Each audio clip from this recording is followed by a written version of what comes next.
কাৰোবাক লৈ আশা কৰাটো ভুল। আশা ভংগ হ'লে হতাশাত ভোগা যায়। কাৰণ এই পৃথিৱীত আশা দি আশা ভংগ কৰা মানুহৰ সংখ্যাই আটাইতকৈ বেছি।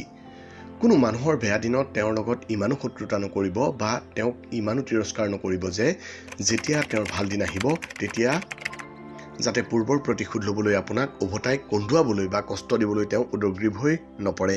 মনত ৰাখিব, সকলোৰে দিন সমানে নাযায়। 12 ঘণ্টা আকাশত সূৰ্যই ৰাজত্ব কৰে আৰু 12 ঘণ্টা চন্দ্ৰই। সূৰ্যৰ দৰে শক্তিশালী নক্ষত্ৰয়ো চিৰস্থায়ীভাৱে আকাশত ৰাজত্ব কৰিব নোৱাৰি চন্দ্ৰৰ দৰে ক্ষুদ্ৰ উপগ্ৰহকো নিজৰ ঠাই এৰি দিবলৈ বাধ্য হয়। গতিকে সামান্য মানুহ হৈ আমি কেনেকৈ ভাবিব পাৰোঁ যে সদায় আমাৰেই ভাল দিন চলিব। সকলো মানুহৰ লগত অন্ততঃ ইমানখিনি আত্মীয়তা ৰখা উচিত যাতে আমাৰ বেয়া দিনত তেওঁলোকে সহায় কৰিব নোৱাৰিলেও অন্ততঃ তিৰস্কাৰ কৰিবলৈ কুণ্ঠাবোধ কৰে।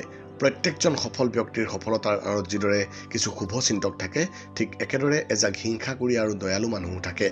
যিদৰে দৰ্শক নাথাকিলে খেলুৱৈয়ে খেলি মজা নাপায়, সেইদৰে ঈৰ্ষা কৰা মানুহ নাথাকিলে উন্নতি কৰিও মজা নালাগে।